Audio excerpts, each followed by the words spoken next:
Hello, welcome to Solo Strategic Playthroughs. My name is Jeff, and today I'm going to be continuing my Gloomhaven 2nd Edition campaign. This will be episode 4, as we get back onto the main quest, and I will be doing scenario number 3. We're going to be focusing on strategic play and decisions you make along the way, including the city phase. So let's jump right into it. Gloomhaven, welcome back. We are in between scenarios. When last we left off, we had taken a detour to work on the Bruiser's personal quest, which involved a lot of poison and a lot of muddling. But we muddled our way through it, and now back in Gloomhaven for the city event. As always, I'm not going to show you the city event. I don't want to spoil anything, but I will let you know that the end result was that I gained faction with the Merchants Guild and 5 collective gold, which I was able to divide between my characters. And we'll kind of go all through that as we take a look at the campaign tracker. And when you're using a pink green screen like I am, pink screen, then your blesses are see-through. So here's the tracker. As I always do, first thing I did after the event phase was go ahead and donate 10 gold for each character to the Great Oak. I've got 9 checkoffs now, so a little next time around we'll be able to get another bump on the prosperity track. Speaking of which, you can see I've got 2 bumps. I got one from an event and also from getting up to 5. So every character for donating to the Great Oak, all 3 of them will be getting 2 blesses in their deck at the start. You can see I've got the factions recorded here as well, and 3 inspiration, 1 for every scenario, since I am playing with 3 characters. We'll start off as usual with Yako the Bruiser, who last session was able to complete a mastery. It was the 3rd session where he managed to push or pull an enemy and kill it in the same round.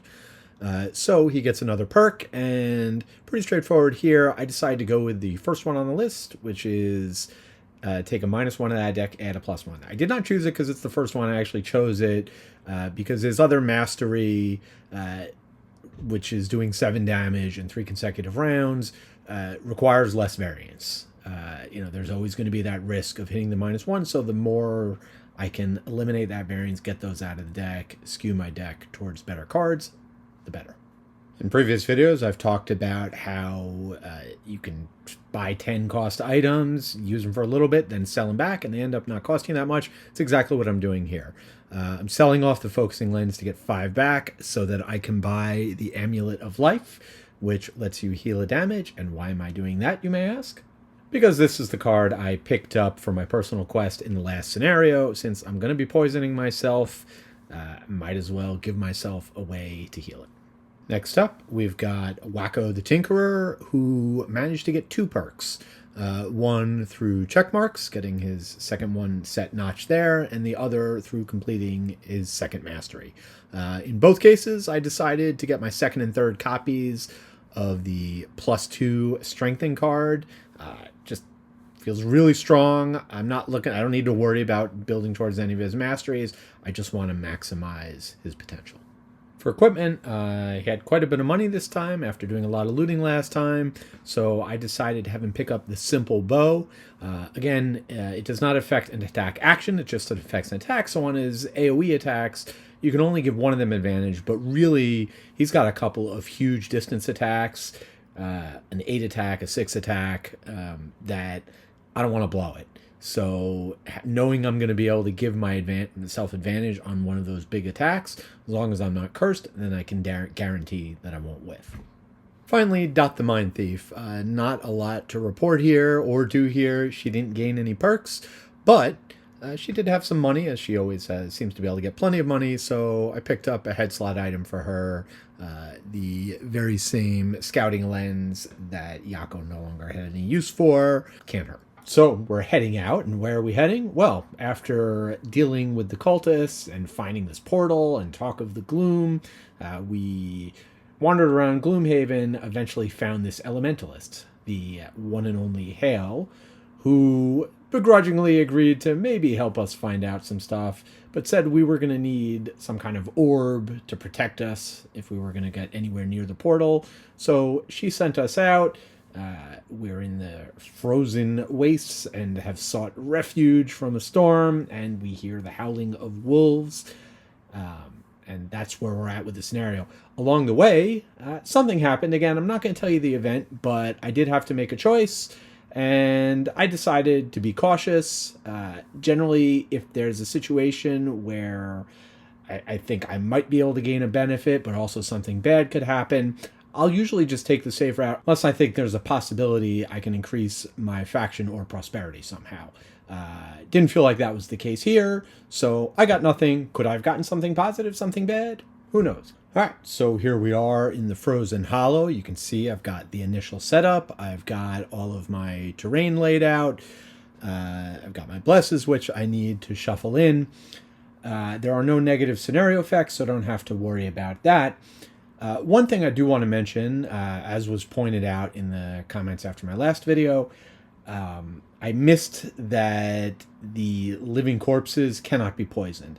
I don't think it would have made a huge difference. It might have made a little bit of a difference, but just a good pointer to make sure, even when you're using an app, and that information is in the app, but it can be easily missed.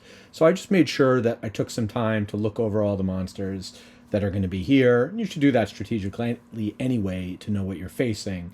I know that both the wolves and the frost demons have retaliate, so this is definitely, when I'm choosing my cards, I'm going to want to be bringing ranged attacks, and I'm facing some living spirits who can be pretty annoying with their shields, so I'll need some pierce as well. Another thing I've done that I didn't do before, because I'm not using the tokens from Gloomhaven. I've got these nice little, they're actually from Rising Sun, but I like them. They're very tactile. I made sure I portioned out only 25, so I don't have to be doing any math. When I run out, I run out.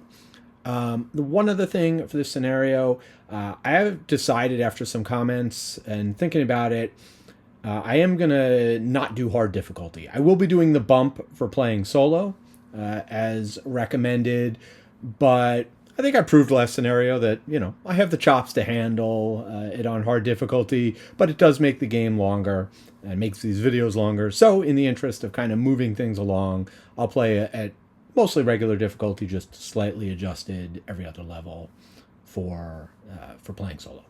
So going through battle goals and card selection, and also it occurs to me you only ever get to see my miniatures from the top. I'm not the greatest painter, but I can slap some color on, give them some table presence. So there is Yako in all his glory. For his battle goal, I have taken the assassin. So he has to kill somebody before they go, which I can do on the first round, especially with the help of the Tinkerer, but I am cognizant of the fact that the hounds have the potential to go very fast. So if I do not get to go first, I'm most likely going to have to do it when I enter another room. Fortunately, I have a plan for that. And that plan starts with a move 7, followed by the card which I am finally including, which would then allow me to do a 7 attack. So, and not to mention that if I need to, I can potentially poison if I hold on to my item. So hopefully that should be enough. If I can't get one of the hounds in the first turn, later on, I can just barge into a door, full force, and find a target to kill. As for the cards I'm not bringing, I mean, this one's pretty good with a 3 attack. It's got the push, but we're not bringing that one. I feel like the Tinkerer does a good enough job healing. So taking that out as well. Again, this will come in handy at some point, but not yet. And last but not least, something else had to go. I've got plenty of movement and high initiative. Not too worried about loot. So those are my choices for the Bruiser. Next up, Wacko the Quattro Tinkerer. There he is in all his glory. His battle goal, a lot of double check marks. They're all going to have a double check mark opportunity this game. The Exterminator. So there's only 3 different enemies in this scenario. I have to make sure I can kill each of them. So I'm just making sure I load up on some more high-powered attacks, some chicanery with traps, and the hook gun so I could pull an enemy into a trap to kill it. So I think I'm pretty well covered on the bases there, and I don't have to worry about going for a mastery for him this game. For the cards not making the cut, stun feels less important in this game. These enemies are pretty straightforward. You know what you're getting with them. Again, I don't need to pack as much healing as I did trying for the mastery, so we don't need that. Same thing I just said about stun, so remove that one. And last but not least, the decoy. Again, I made sure I had some other good movement.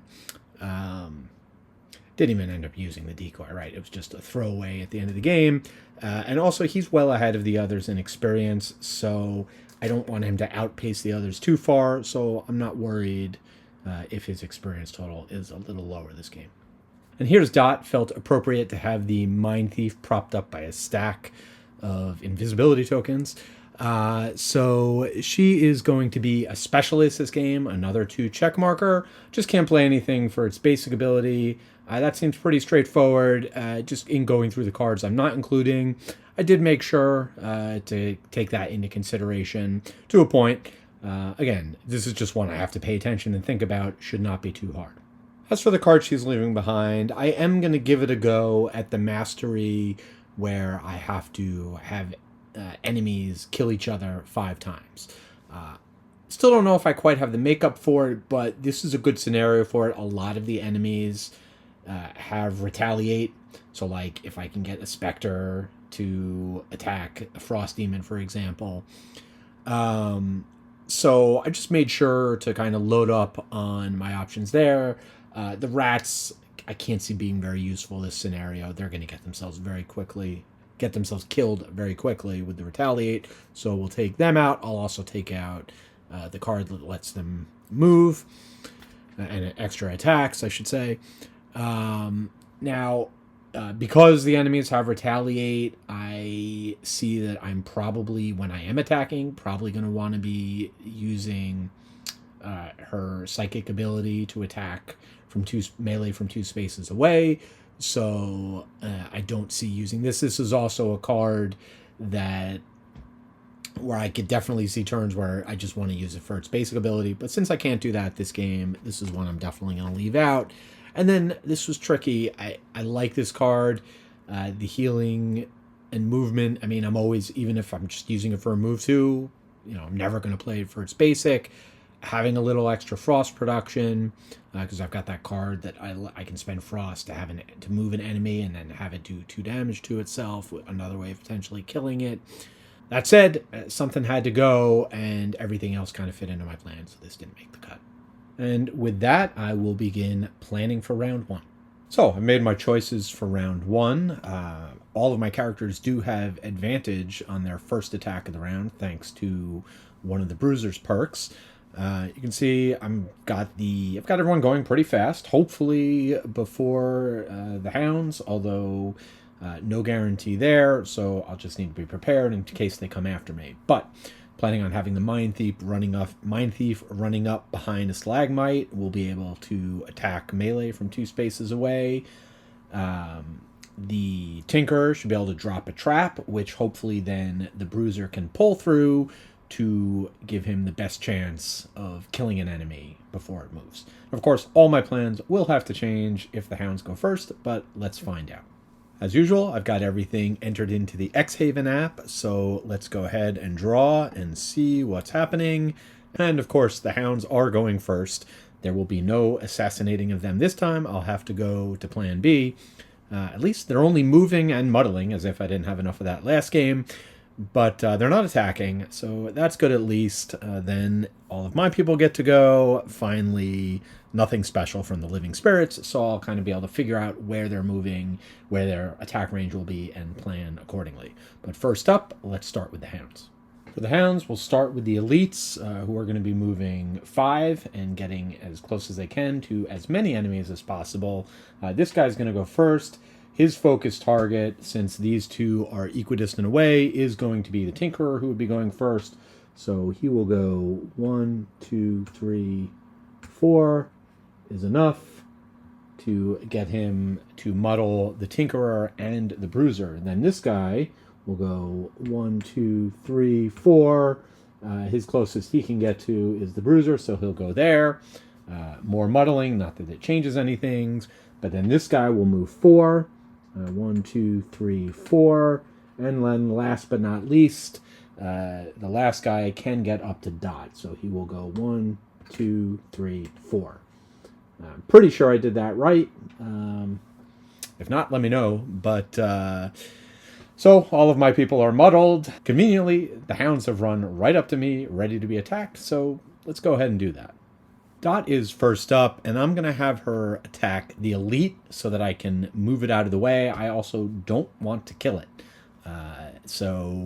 It's got 7 health. It's going to be a 3 attack, so I'm safe on that front. The Mindthief will start with Psychic Blades, and she is muddled and would be at disadvantage, but you can see her attack will be at advantage from this card, so canceled out. So just a straight up attack. That is going to be a base 3. It's going to curse the enemy. And so let's see what we get. A 0. So that is 3 damage to the elite that is 2 spaces away from her. And then I get to move it 1 space. So what I will do is I will just move this guy over here after dealing the damage. Next up is the Tinkerer, who is just going to drop the gas canister here, creating a trap, and give shield to himself and his allies. Next up is the Bruiser, and before I get into his turn, something I just noticed and realized, the language on his mastery, it's not about attacks. You just have to play abilities that cause damage.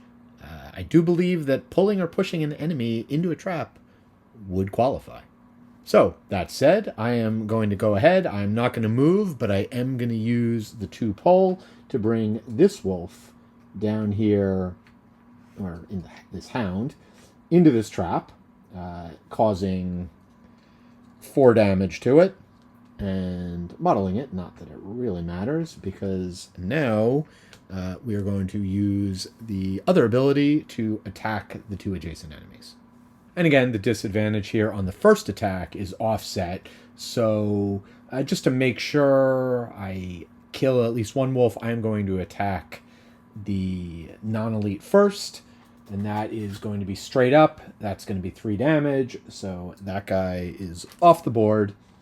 And then I will go ahead and I will attack the elite. This is going to be at disadvantage because of the muddle. So that is going to be a 0 and a 0. So 3 damage to the elite, knocking it down to 4. And now it is time for the living spirits. One other quick note on housekeeping. I did gain an XP for both Dot and Yako. And Yako did take 2 damage retaliation from the elite hound. So for the living spirits, they are moving and then attacking at range 3. Elite first will go 1, 2, 3. Can't get anybody in range 3. Then this guy will just move up 2 behind. And that is it for them. And now we can move on to round 2. As we go into round 2, I'm juggling a lot of stuff here, but wouldn't have it any other way. I am thinking of battle goals. I'm thinking of masteries. So I did manage to do 7 or more damage with abilities using the Bruiser last turn. So I'm going to go for it again this turn, looking to attack both of these enemies. So I wanted to go pretty quick to hopefully have an opportunity to do that. He's on 15. Then the Tinkerer has the mastery, has to kill 1 of each enemy type. So we're going to use the hook gun and a trap to hopefully kill 1 of the other hounds. And finally, Dot's got options. She can scurry. She can do a couple melee attacks at a distance. She's in position to clean up any hounds that aren't killed, or to run out and take care, or at least start working on the living spirits. So let's see what they're doing. Here we go. Drawing for the enemies. All right, we got the hounds are pack hunting on 19, and leech warmth for the living spirits on 75, and they will be healing. All right, we'll have to take that into account. But we do get to kick things off with the Bruiser. So for the Bruiser, we continue Operation Deal 7 Damage. I need to workshop that name 3 times in a row. But first thing we're going to do is we are going to fire off the Scepter to poison 3 enemies. He'll also poison himself, also throwing 3 curses onto the deck. Those 3 enemies are going to be these 2 wolves and the elite here. Even though he's going to be able to heal, it's possible I might be able to kill him before that happens. Though I just realized it is problematic if I do manage to kill one of the living spirits, because then I will have a very hard time dealing 7 damage a third time in a row. So instead, I'm going to poison all 3 of the hounds. Then I'm going to move here, generate a shield, and now I will do an attack on these 2 guys. We'll start with the elite. That's going to be a base 2 attack plus 1 from the poison. So we are at 3 times 2. That's 6 damage dealt already. That's good news. And so that guy is super dead. We'll drop a coin.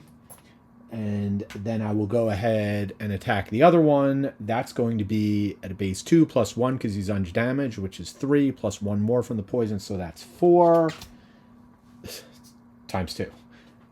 Okay. That not exactly the way I wanted things to go. That actually is going to make it very difficult to do 7 damage. I was counting on that guy still being alive and being able to start off my damage with him, but we'll see how things go. Of course, the Bruiser did poison himself, so he'll go ahead and use his Amulet of Life to cure the poison.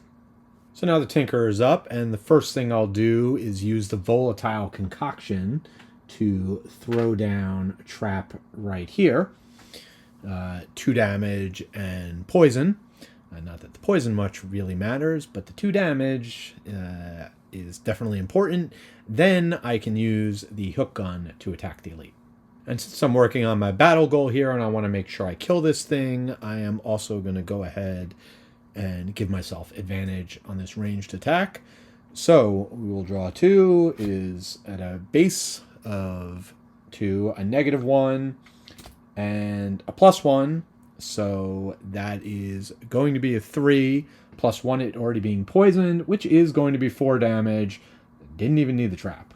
So that guy is dead, and I will keep for myself a trophy, having killed one of the 3 types.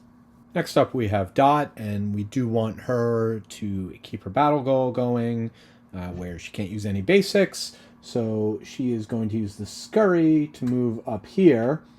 And then again, because she's still got her augment in play, she can go ahead and attack the elite.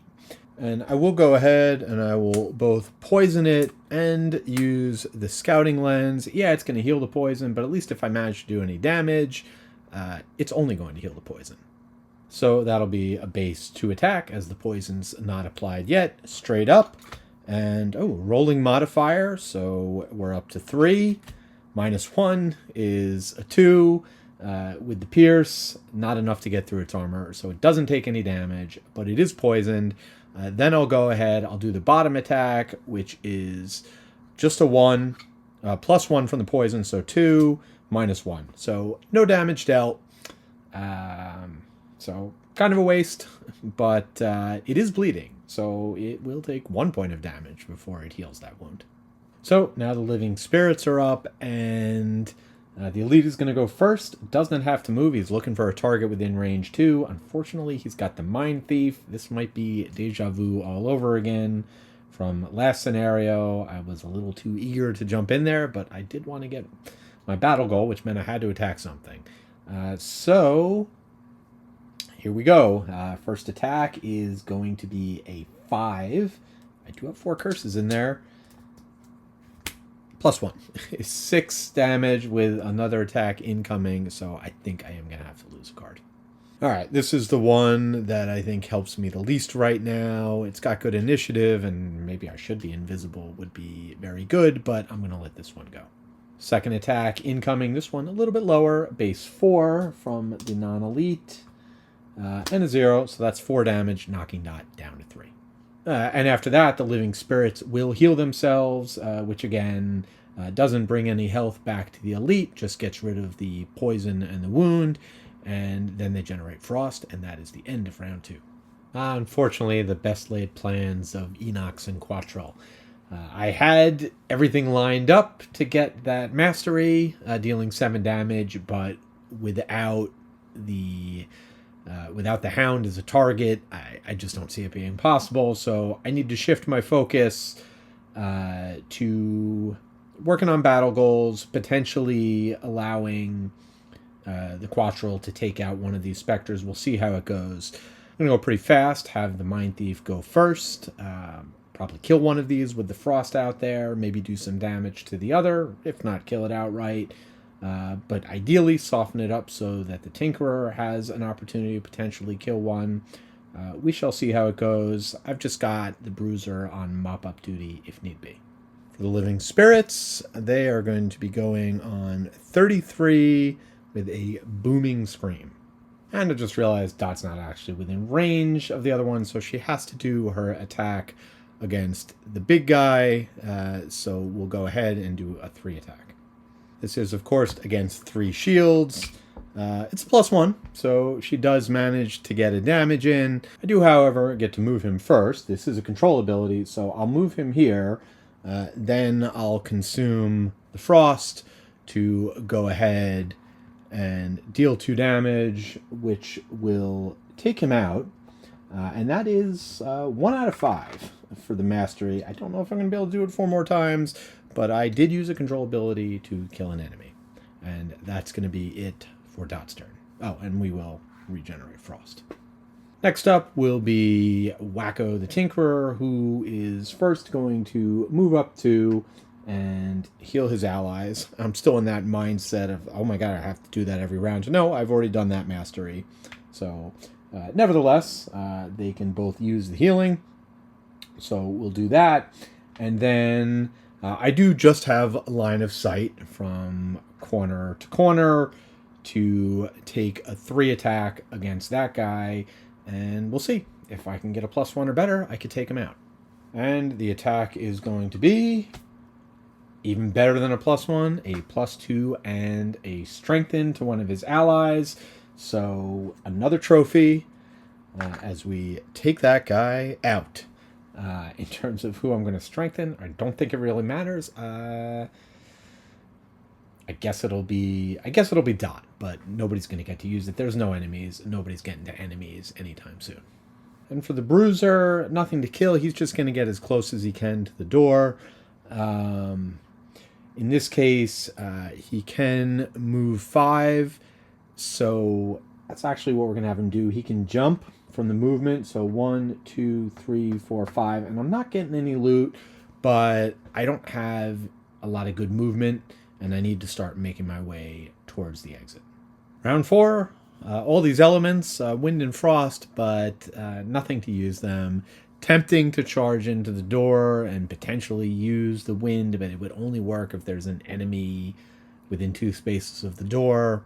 I have no idea, so I'm going to play a little bit more conservatively. I'm just going to move 2, get myself closer using base ability, and that's it for the Bruiser. Next up is Dot the Mindthief, and this battle goal of never using a basic is tricky, but card selection factored into that. First up, we've got a move 4, which I'm going to make a move 5 to go 1, 2, 3, 4, 5. Get her as close as she can. She'll be looting that at the end of her turn. But the advantage of my other card is I do not have anyone to attack, but I can use it for the other ability, which is to loot. So I will loot 1 and go ahead and claim that. And that's going to do it for Dot. Finally, it's just going to be a move 4 for the Tinkerer. 1, 2, 3, 4. And that will do it for a less than thrilling round 4. Round 5 should be a little bit more interesting, as I am going to push forward and have the Bruiser open the door and the Tinkerer come up behind him. Dot is going to be long resting. Bruiser's going to go first. I've got the Tinkerer going much later in the round, so the enemies have a chance to possibly move a little bit closer. I'm going to use the Skewer for the basic move 2. I've got an extra movement for my boots if I need be. And then I've got a 3 attack with a Pierce 3. So if I'm lucky enough to run into a Living Spirit somewhere near the door, I might be able to accomplish that assassin goal. Either way, first point of movement is going to take me to the door, and we find Alas, no living spirits parked out next to the door. I'm not going to be able to get in range of any enemies with even 2 more movement. As remember, I used the skewer to move, but they're going to get to go. So let's see what they're going to do. Again, there's 4 frost demons in there, just 2 elite, 2 normal, just the 1 living spirit, little guy, and they are going to be gathering frost. So the demons aren't even moving, and then nothing special for the living spirits. And they're mobilizing everyone within range 2. So I can get a little closer and not get affected by them. I'll probably do that. Yeah, I've got 1 more movement, so I'll go ahead and go here. Still out of range of their effects. So they're not going to be doing anything special. Living spirit is going to move 2, but can only move 1. And then it's up to the Tinkerer. And not much to report here. The Tinkerer just has 3 movements, so 1, 2, 3. You can move up there, park in front of the door, not in range of anybody. So that's it for round 5. Oh, we do have to do a long rest for the Mindthief and also a short rest for the Bruiser. So the Bruiser's only used 1 of his items. No reason to use the earring yet, but we will go ahead and see what card he's going to lose. And is it potentially going to be not that? Because I definitely want the Pierce available and the movement. But on second thought, I cannot risk losing one of the 2 cards I need to do my Assassin combo, which is the Attack X and the Move 7, so I am going to have to let that one go. As for Dot, she's going to heal back up to full. She's also going to get back the 3 items she used, the dagger, the boots, and the scouting lens. And I'm going to let this card go. While the 2 attack potentially does help with having the enemies kill each other, I've got other ways of doing that. If I have any shot of still getting that battle goal, we'll see. But I need to make sure I keep all my movement and flexibility just so I can get to the end of this scenario. So in round 6, can't really wait for the enemies to get here. I'm a little impatient, so the Bruiser is going to help with that. Bring them forward, make sure they're within range of his allies, so that they can do some chicanery and get some attacks off. Potentially, some of them will attack each other, as I've got the Mindthief going pretty late in the round, so we can see how the board develops. And here we go, drawing. All right, so Living Spirit's not even moving, and the Frost Demon is going to be moving up, going after multiple targets on 78. All right, so we'll have to take that into consideration, no doubt. All right, this is really interesting, actually. It took some time to kind of look over. With the 2 movement, there's a bunch of different places he can go, and I want to think about where the enemies are going to move. I also don't want him to be next to the Tinkerer, because then some of the enemies will attack both of them. He's still got all his equipment ready. He can take plenty of damage. Tinkerer can heal him back. So what I'm going to do is I'm actually going to move 2 over here, which does put me within attack range of the Living Spirit, but that's all right. I'm then going to pull this guy here. So the benefit that's got for me is the other elementals are not going to be able to get in position. I've got everybody bunched up, and the Tinkerer is going to be able to move into the room and attack both those enemies without fear of getting attacked back.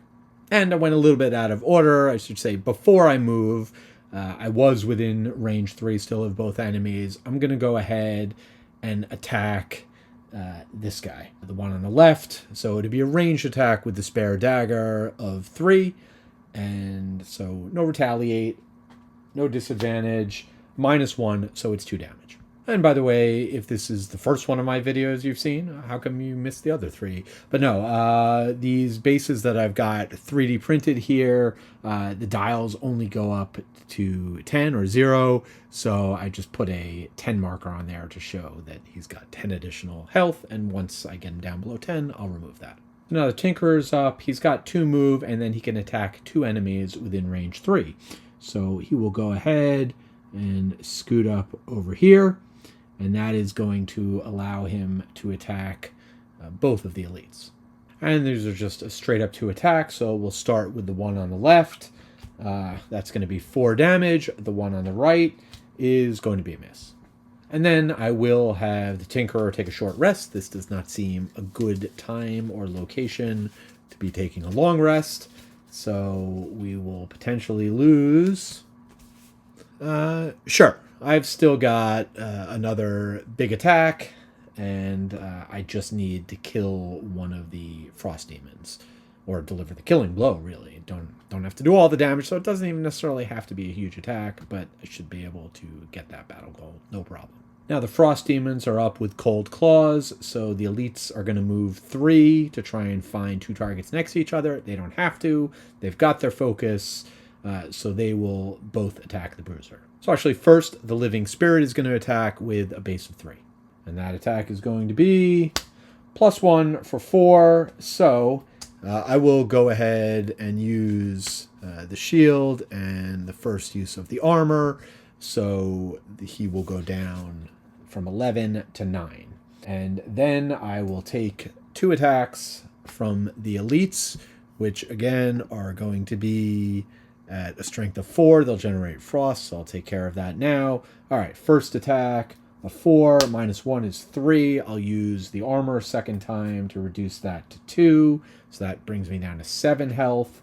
And then, that is going to be a 4 + 1 is a 5, which is going to bring me down to 2 health. I was thinking of losing a card, but I mean, this is probably the card I would lose, and why don't I just play it next round?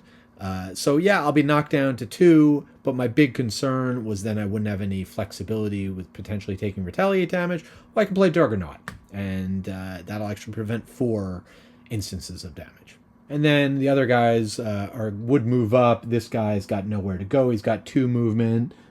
This guy will go here. Moving up there doesn't get him any closer, so he'll just stop there, and now the Mindthief can go. So Dot has 4 movement. I'm going to go ahead and use her boots to make that 5 so that she can get in on the action. 1, 2, 3, 4, 5. And then she can go ahead and target an enemy within 4. So she doesn't even need the extra movement.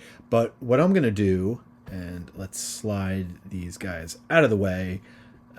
What I'm going to do now that I've got Dot there is I am going to have the one on the left who's down to 4 health attack his buddy on the right. And the reason I'm doing it that way is, I mean, I might get lucky the other way around and kill him outright, but I could also miss. There's a lot of curses in there. This way, I at least guarantee, well, as long as he does damage, he'll take a couple damage back. So, and then if I can do that again, I could kill him off and notch another victory that way. So, the guy on the left attacking the guy on the right, and that is a -2, so it's just going to be 1 point of damage, but that does mean that he himself will take 2. And I thought he was at 4, not 6, so not as effective. I was thinking 2 and 2 would kill him, but we'll figure out a way to make it work. I still would have attacked this way, as it also muddles the larger guy who's likely to be around to attack again, whereas hopefully the other guy will not be. For round 6, I've got things set up for the Bruiser to throw up some protection, potentially damage multiple enemies as he's got him in a line. The Mindthief is going to take advantage, hopefully, of that frost to kill another enemy with possession. And also hopefully set up, get some damage on the other elemental possibly so that the Tinkerer can finish it off. But we'll see how it goes. And the enemies will be going after me. So it's an angry howl from the Living Spirit. He's not going to be around to howl. And the Frost Demon are going to be doing ranged attack and looking to burn frost that will no longer be there.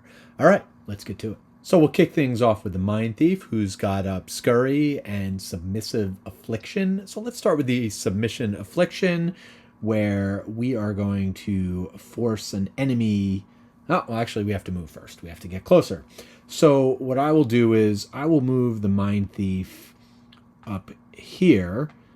This way, still not within 2 of this guy back here, so the Mindthief will not be a target, and as long as this guy dies, which I certainly think will happen, we don't have to worry about that. So there is some retaliate damage probably coming in, but we're going to go ahead with the Scurry. Having moved 2, we will now do a 2 attack against the Frost Demon. And that will be a base attack of 2 times 2. All right, so it is dead and no damage taken. Unfortunately, we will have to find a different Frost Demon for the Tinkerer to finish off. No problem. There's plenty to go around. So that was good. And now we are within 1, 2, 3, 4. So we will mind control, take control to have him move, and we won't have the Living Spirit move at all. Then we'll burn the Frost to deal 2 damage, which will kill it. And that is now 2 times. I actually think this may be possible through combination of trap work and getting that card back again. We shall see. But that's 2 out of 5 times, and that is it for the Mindthief. Also, we'll get an XP for that. Next up will be Wacko the Tinkerer, who will heal his brother Yakko by 2, and then fire off a ranged attack at the remaining elite. And that attack is going to be a -1, so just 2 damage. But that will knock him down to 9. For Yakko, I want to make the most of Juggernaut, so I'm not going to play it yet. I can take 2 retaliate damage now that I got some healing, but I am going to go ahead and skewer the 2 elementals that are lined up for me. And of course, by elementals, I meant demons. All right, first attack, base of 3 with no wind to burn, but that is 4 damage to him, which is then going to do 2 damage, retaliate to me. And then to the one behind him, it is going to be also 4 damage. And then Yakko will go ahead and play Juggernaut for its bottom ability, which will prevent the next 4 sources of damage he takes. Now the Frost Demons do go with the Frozen Shards. So we've got 2 in position. This guy is going to move as closer as he can get. 1 closer, he's not going to be within range, but the other 2 will fire off attacks, which, if they do any damage, will be negated. But if they don't do any damage, then let's see if there's any curses come up. 2 attacks coming in. The first at disadvantage from the Muddle is going to be either a 0 or a -1. It will be the -1 off of the base 4, but doesn't matter. That is negated as we slide this over 1. Now the next attack straight up is only 2 damage, but that will be negated as well and gain an XP. And that is going to do it for round 6 and me for tonight, but I will be back in the blink of an eye. Okay, so round 7, and my main goal this round is to help move the Mindthief closer to her mastery. She's already killed 2 enemies using control effects. She just have to do it 3 more times. This round can be one of them. However, it's a little tricky because in order to place a trap, it has to be in an empty space. So while this would be a great space to put it, I can't put it there. If I want to move the elite into a trap, it needs to be next to the elite, and that space is currently occupied. So I've kind of planned out my order, and this is where I really enjoy the solo puzzle of the game, as you really couldn't communicate all this if you were playing multiple players. So in this case, everything has to be timed out. I need the Bruiser to get out of the way. He's going to do that and be able to make an attack. Then I need to place the trap, and then I need to have the Mindthief go, and I need to hope that it all happens before the Frost Demons go. Now, you'll see I've already got this queued up, mostly because I started recording this and realized that there was no sound being recorded. So I got about halfway through the round, including revealing that the Frost Demon is going to go on 58 after all of my people. It's going to be moving 2, attacking 2, not too worried about the elite. Pretty sure he's going to be dead. And it's going to consume an element to make frost. So, but let's start things off with the Bruiser. So as I mentioned, I need the Bruiser to clear out of that space. So I'm going to have him do a move 3 with a jump. And actually, I am going to go ahead and use my boots to make it a move 4. I still haven't used my earring, which will let me get them back even on a short rest, so I will plan on doing that.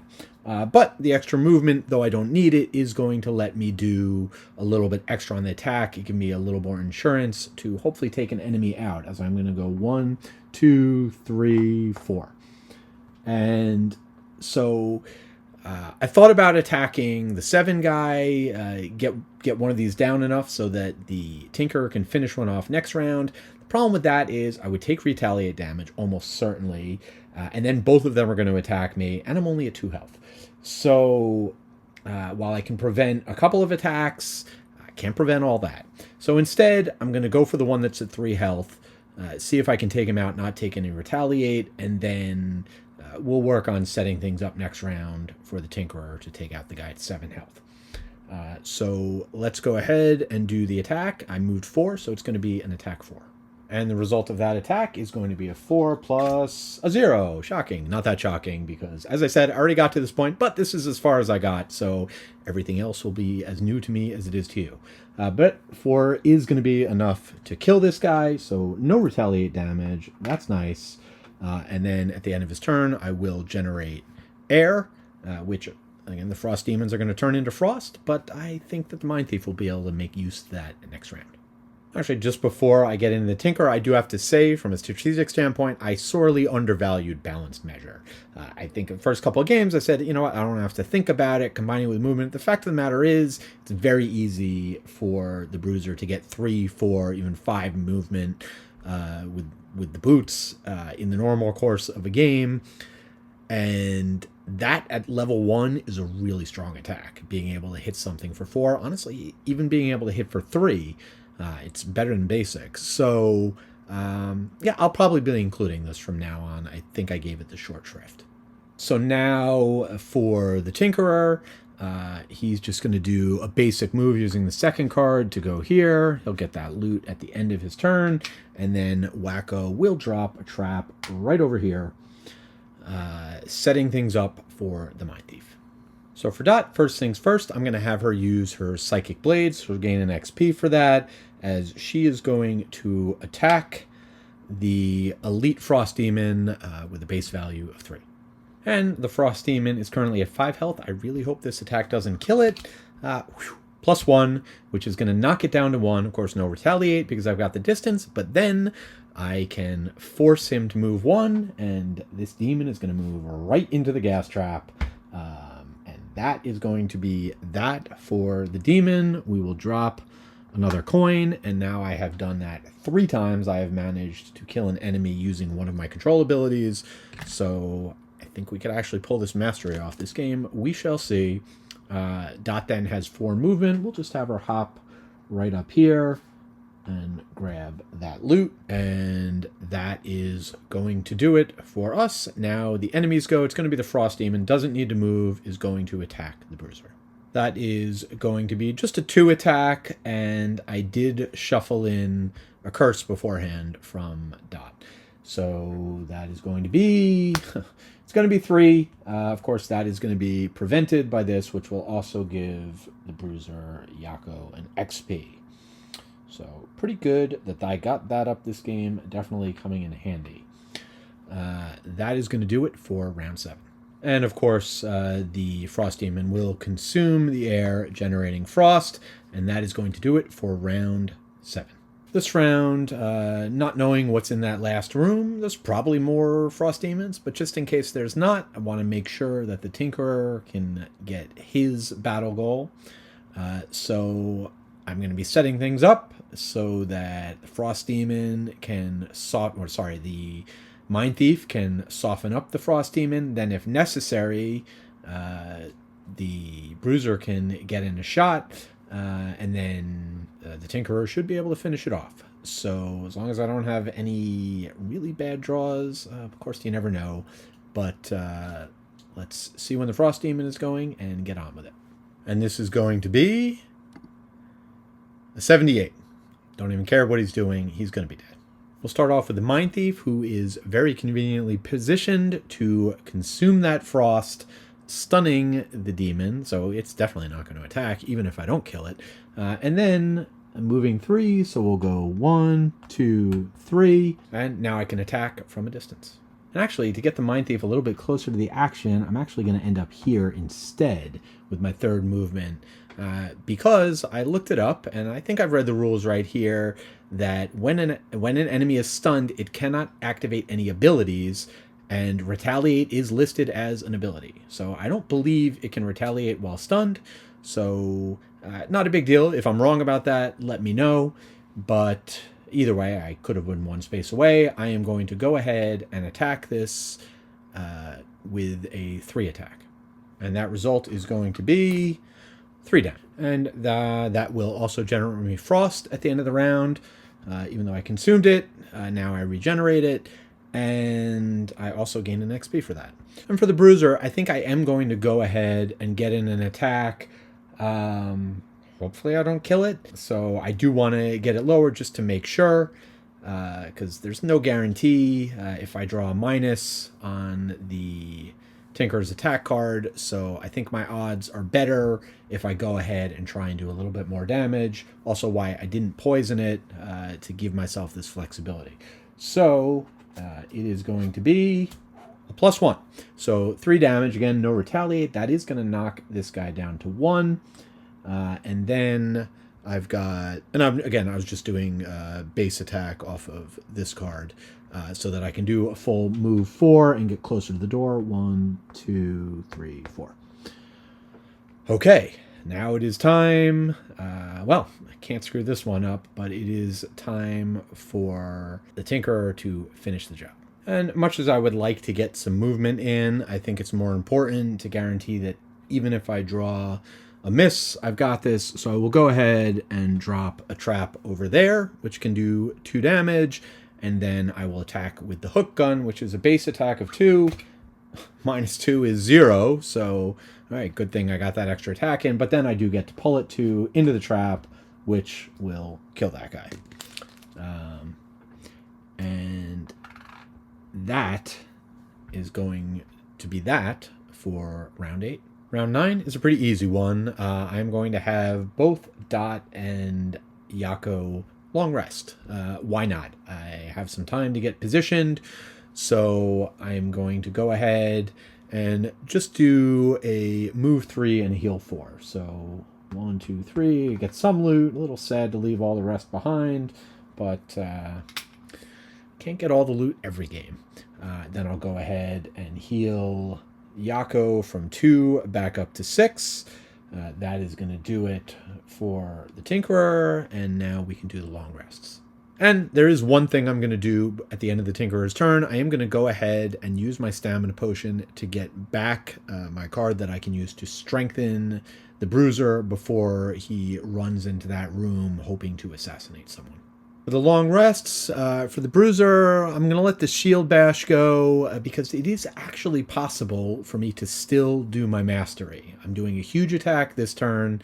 I can potentially do another huge attack with the 7, and I've got an AoE attack plus spare daggers. So you never know. I may be able to pull it off depending on how many enemies there are in there. So I'll let that go. For Dot the Mindthief, my focus right now is I want to get her, see if I can get her mastery. I have 2 more enemies. I have to use control abilities, so I want to hold on to that as well as any cards that will help facilitate that. All right, it is go time here in round 10 as we are going to go into that chamber and see if the Bruiser can get off his assassination. I'm going to have the Tinkerer go first on 18 so that he can bless him. Then he'll charge in. He's got enough movement to get anywhere in the room, barring traps. We'll have to see. I know there's 2 traps that I've not yet placed, along with a whole bunch of columns. So it should be an interesting room, but hopefully we can navigate it, find a target that we can one-shot, and then we'll have Dako at the end of the round. Possible she might be able to get an enemy to attack another enemy, and if I want that card, if I really want to use it, I can always get, like, if I'm not able to use it this round, I can get it back with my stamina potion. First up, the Tinkerer is going to move 1, 2, 3. That's enough. Don't want to open the door. And then he'll go ahead and bless Yako, of course, or sorry, not bless, strengthen. I always do that. He will go ahead and strengthen Yako. Yako doesn't have any cards in his discard card pile, so that's kind of wasted, but I do think getting advantage on this attack is very much worth it. Now for Yako, he is going to burn that move 7, so that is going to give him 2 XP. He's got his boots available, so he will be able to get that up to 8, depending on what enemy we're going after. So we'll go ahead and use his first 2 points of movement and open the door. Well, that is a lot of enemies. More than I was expecting. No problem finding targets to kill or to control. I'm going to be able to do a lot in this room. So all the 6s you can see from the top down, those are hounds. You've got an elite frost demon in the middle, and then 4 living spirits around here. There's a treasure chest over in the corner, as well as some loot there. A couple of traps, which only thing about the traps to keep in mind is the living spirits are not affected by them because they're flying. So it'd be nice to pull the living spirits into those or push them in, but that won't actually work. But hopefully we can use one or both of the traps for the other enemies. Now, the decision I have to make is, with all this movement, is what am I going to do with it? And I can just run around to get up to full movement. I think, and that's really going to be based on what the enemies are doing. Okay, so you can see the hounds. They're going to be up next after the Bruiser, as the Tinkerer is already gone. And they'll probably just go after him and muddle him. Not a big deal. Not too worried about that. Bruiser's still going. The Frost Demon is going to move 3 and attack. I can absorb that with my Juggernaut, or potentially if the positioning moves... Yeah, if the positioning works out, I actually think I can get in a place where he won't be able to reach me. So we'll see. And then the toughest attack is these 4 attacks of Leech Warmth from the Living Spirit. Love to see them making Frost. Dot will make good use of that next turn. So Living Spirits being the most dangerous, that's going to be my target. And I want to move to a corner to avoid the other 2 Living Spirits. So with the movement of the Bruiser, it doesn't really matter which side I go on. The room's symmetrical. The hounds are going to move to follow in either direction. The layout's basically going to be the same. I think I am going to go ahead and use the boots now to give myself the +1, just to give myself the best chance for doing 7 damage, because these guys do have shields that I have to get through in order to actually do that amount of damage. So I'm going to move up here and, running around to do the full movement, and then I will go ahead and attack. All right, so this is going to be an attack 8 at advantage against 2 shields. So let's see how it goes. -1 and 0. So, all right, mastery is not going to happen this game most likely, as I only did 6 damage, but I did kill him before he got to go, so I am very much the assassin this game. That's going to do it for Yako, and now the hounds are up. Like I said, the hounds are moving 4. This one is a lower number. He'll go first. He'll move here and muddle, and then this guy will go here and muddle. So double muddle is still a muddle. And of course he is no longer strengthened, so we'll remove that, replace it with a muddle. Easy come, easy go. That's it for the hounds. Now the elemental's up, and he's got a move 3, attack 3. I'm not positive about this, but I do believe that, I do know that they won't move through a trap if there's a longer path, even if they don't have the movement to get there. The way the situation right now, there is no path, there is no spot where the Bruiser can be attacked other than right here, because all of the others are blocked by obstacles or enemies. I don't think the monsters think about queuing up. They think about getting to where they can attack.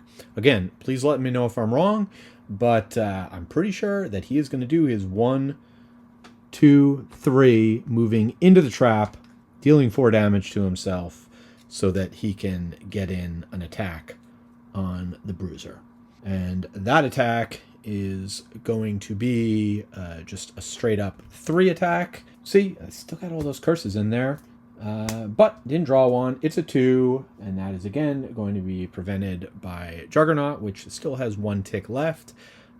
That's it for the Frost Demon.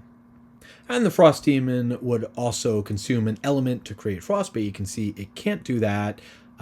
So next up are the Living Spirits. They're going to move 1 and then do a 4 attack at range 2.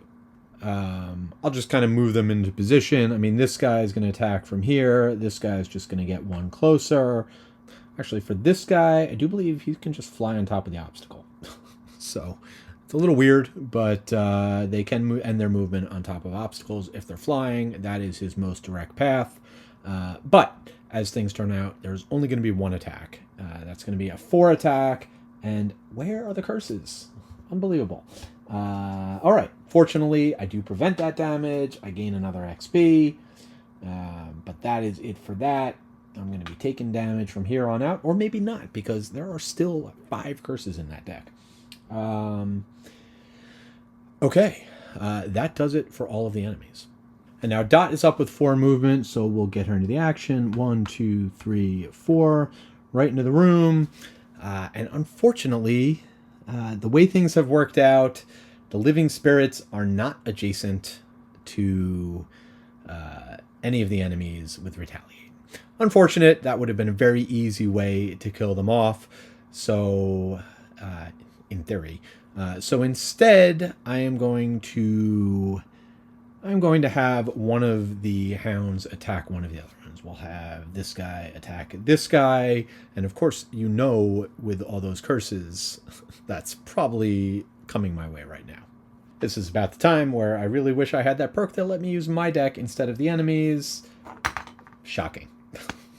All right, so, and I think the retaliate damage doesn't even happen on a miss like that. Obviously, it has to deal damage in order to take the retaliate damage. So that's a big fat nothing burger on that. That is going to be the end of round 10. Just one other thing, the Living Spirits did generate Frost, so hopefully Dot will be able to use that next round. And also, although the attack did no damage, it did muddle, so it ain't nothing.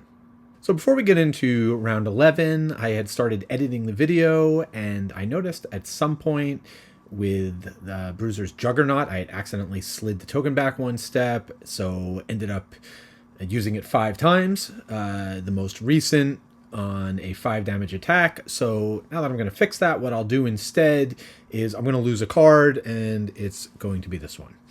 So with that fixed, let's move on to round 11. So you can see here with this cluster of enemies, the Bruiser's already in the thick of it. Thinking about a couple things this round, I'm actually going to have the Mindthief go first.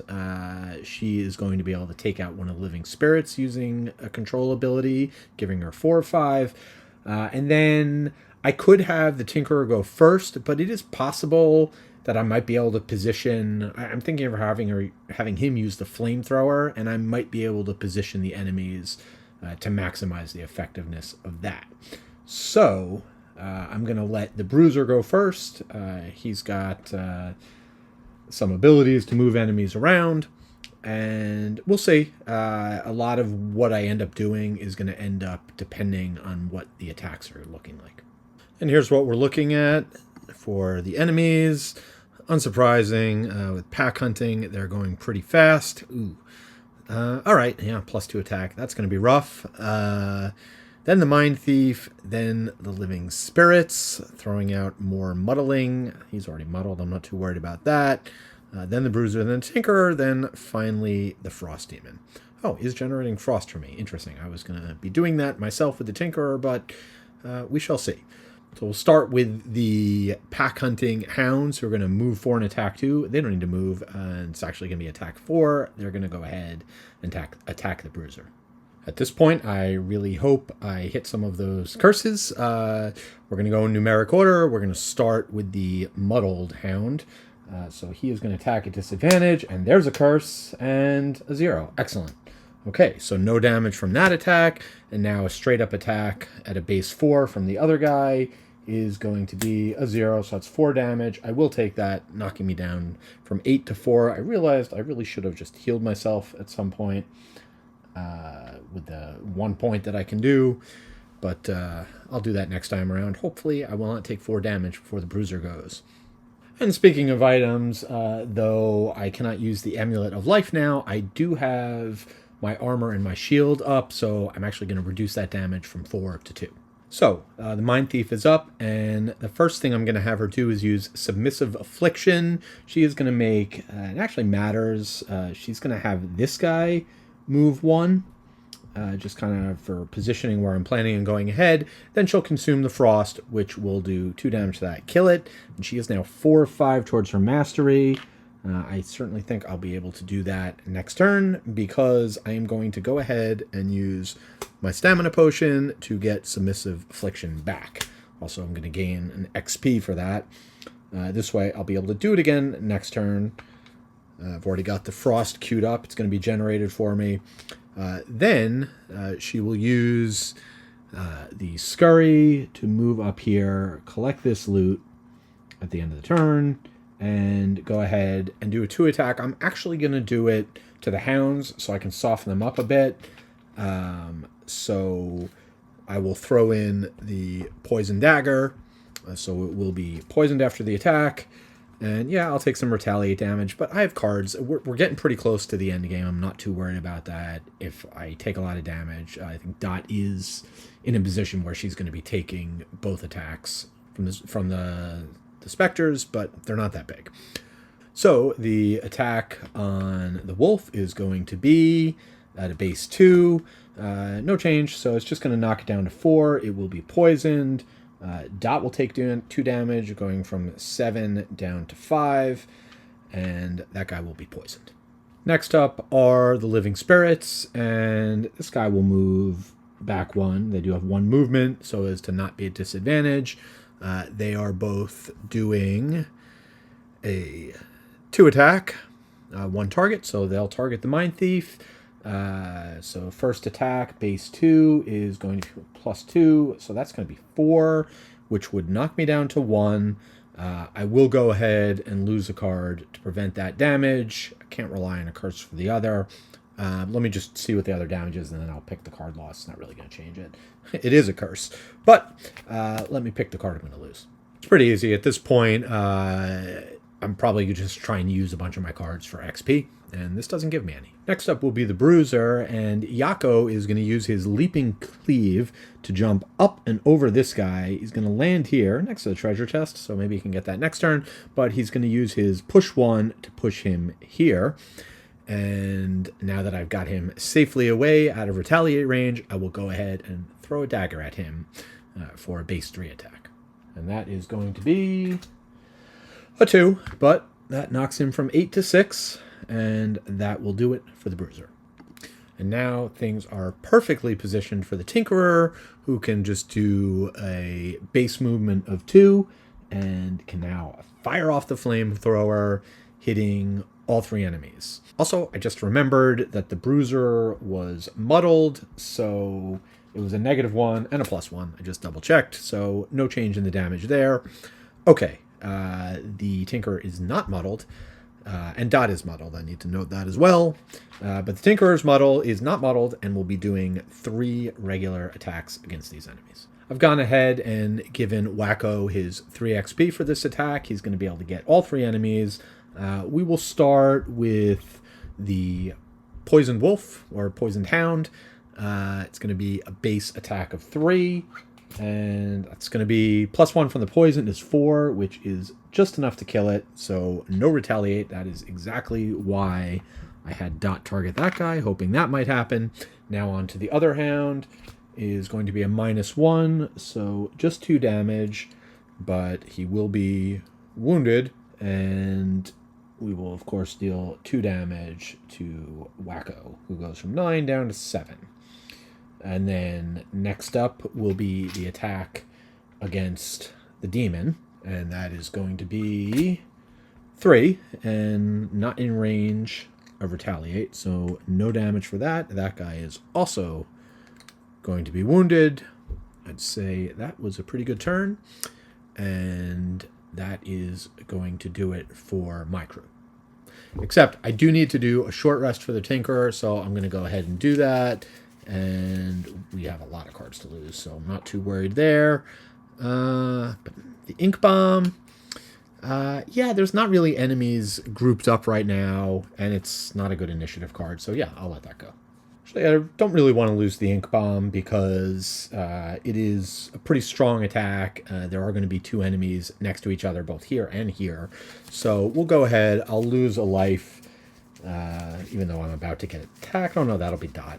So I'll lose a life, and we'll lose this instead. And all right, so easy movement, but for easy XP, but unfortunately not going to have that access to that. And finally, the Frost Demon will do Cold Claws. It cannot hit two enemies. It's equidistant from all of them, so it's going to go ahead and target Dot with a 4 strength attack, moving up here. And we'll see. I may need to lose another card. That attack is going to be at a base 4 times 2. So 8 damage. Yeah, Dot will be losing another card. Yeah, I'll just grab another one that doesn't give me XP. I don't really want to use that attack effect, what with them having still a bunch of curses in the deck. So we'll let that one go. Also, you can see the Frost Demon, I did have him take a damage because he was wounded at the start of his turn. And last but not least, he'll generate Frost, and that is the end of round 11. Round 12, pretty straightforward. I just want to go really fast, do a lot of damage. I think I probably could kill every enemy this round. I'd prefer to not do that and give myself at least one more round to collect some more loot. So we'll see how things play out. One thing last turn, I did generate fire when on the Tinkerer's turn, and that lets me generate another element. Since there already is frost out there, I'll generate light. So there's frost, fire, and light available. And yes, okay, so nothing special for the hounds, angry howl for the living spirits, and another cold claw for the frost demons. But let's see who's still alive and actually gets to go. Dot goes first, and the first thing she'll do is use her ability to make Submissive Affliction again. So, not that I need to, because I can loot this anyway, even up here. But I'll have this guy move down here, and then I'll consume the Frost to deal 2 damage, wiping him out, and huzzah! The Mindthief has killed 5 enemies using control abilities and has earned a mastery. Now we can just go ahead and attack. We'll see if we can take out this Frost Demon. I hadn't even realized that. I'm taking some XP away from the Tinker, but that's okay because the Tinker is ahead of everybody in XP. So let's go ahead and make that attack. Base 3 attack versus 2 times 2, so 6 damage is way more than enough to kill that guy. Oh my goodness, look at all that loot. Okay, pile some more on, and that'll do it for Dot. I did give her the XP for that other ability, and next up will be the Tinkerer.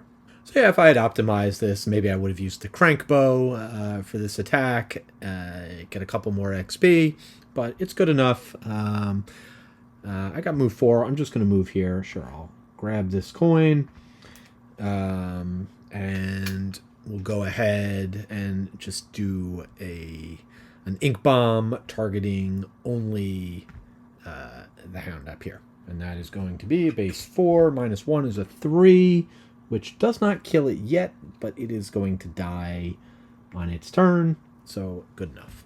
It actually works out well that the hound didn't die, because now I can have Yako use his 2 movement to run up here, grab some loot, and then he will go ahead and fire off his big 7 attack. That'll get him 2 XP, which I already gave him, and it is a 7. It's a miss, but I still get the XP. Also, I'll go ahead and use this while I remember. Not that it matters, but we'll heal him because I can. So he's back up from 6 to 7, and that is going to do it for him. So now we're up to the enemies. And the one other thing is I do need the Bruiser to short rest. So we'll go ahead and do that.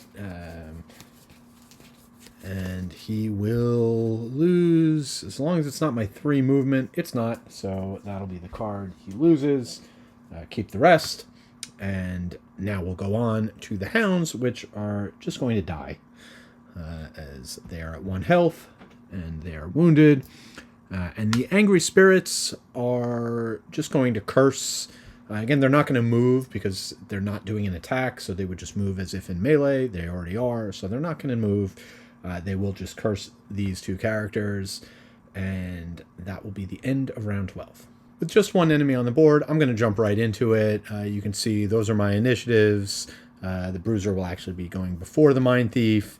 And there's just a living spirit, which is going to be going on 61. So let's jump on it. Bruiser, very simple. He's just going to go loot that treasure chest, which will help Dot with her personal goal and potentially help the Bruiser as he finds a Cloak of Phasing. So that's pretty interesting. Gives you jump. You get to move around. And then you, at the end of the turn, you teleport back to where you landed.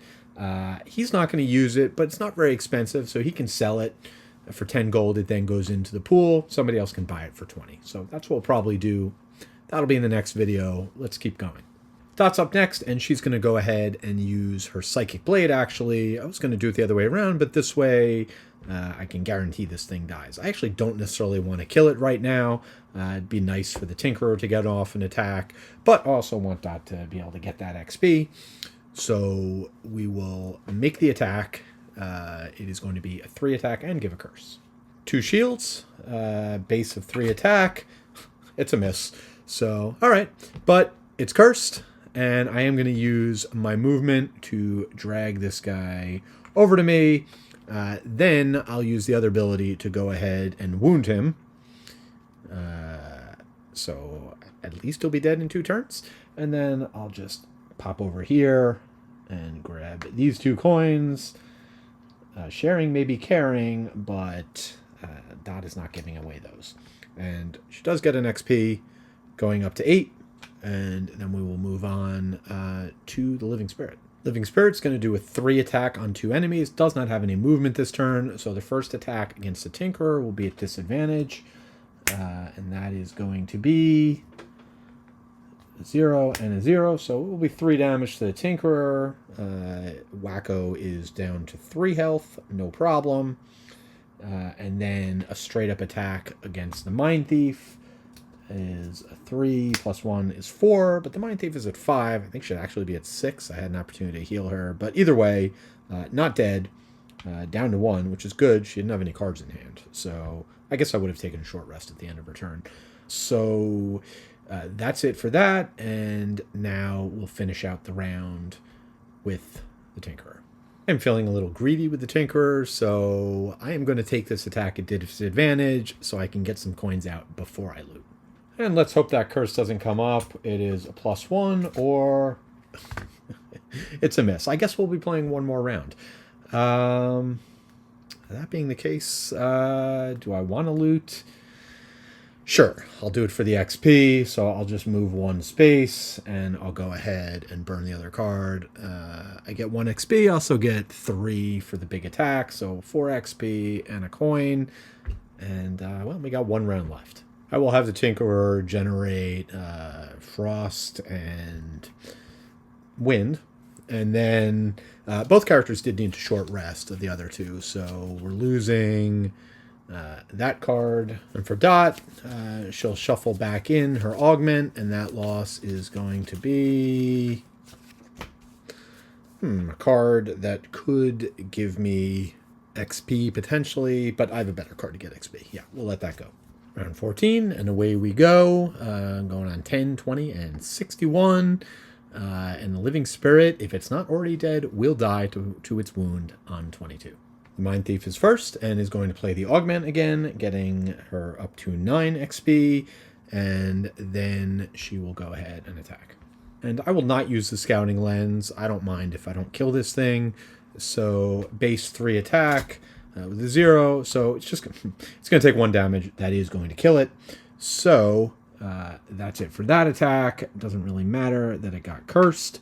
I went for the extra XP. I could have gotten both loot, but that would have been less XP. So yeah, I'll just move down here and using the full ability of the bottom card to move 4. Again, not going to use it as basic. Nothing to attack, but doesn't matter. I still get the movement and I get the XP. Bruiser actually doesn't have enough movement to get to the coin, so he's just going to stay in the corner and do nothing. But the Tinkerer will use movement to go here, and then we'll drop the enhancement field for 3 XP, bringing him up to a very respectable 10. It's actually more than the Bruiser and almost as much as Dot. Crazy. Okay, that is the end of the scenario. Now let's just find out what the rewards are. So I have completed the Frozen Hollow, killed all the enemies. I guess I found the orb. I took it back to Hale, and she's going to work with it. And I've unlocked the power of enhancement, which is a lot faster than I expected. I guess that's one of the big changes in 2nd edition. You can do it as soon as 3 scenarios in. I think it took anywhere from 8, 10, maybe even longer in 1st edition. So that's cool. Not that I have the money to do it, but as for rewards, in addition to that, I also got +1 influence with the City Guard, so that's up to 4, +1 prosperity, so we're just a couple ticks away from boosting to prosperity 2. Next city phase, I'll be able to get it 1 tick away, and maybe I'll get lucky with the city event.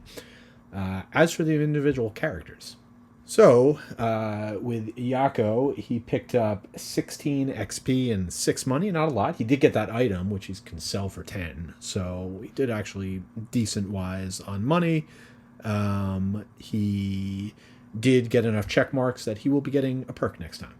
Of course, Yako, the Quattral Tinkerer, with his 18 XP, pushed him over the top. He will be leveling up to level 3. Also, a ton of gold. Picked up 6 coins for 18 value. And finally, Dot fell just short of the level up at 94 XP. Picked up 7 coins for 21 more gold, and picked up a couple of perks, 1 from the mastery, 1 from check marks. We will do all that in the city phase next time. And that is going to do it for scenario number 3. Hope you enjoyed the video, and if you did, please give me a thumbs up, and if you want to subscribe to know when my next video is coming out. We'll be doing the Tinkerer's level up and moving on with continuing the campaign. Really enjoy doing these videos for you. I'd probably do them even if nobody watched, but the fact that you are watching, giving me feedback, really appreciate it, really validates it. If you enjoy my creative storytelling that I sprinkle in here and there, and you want to give me a little support, I've actually written a fantasy novel. It's available on Amazon. You can find a link for it, which I put in the notes at my website, jeffhannes.com. But as always, till next time, and thanks for watching.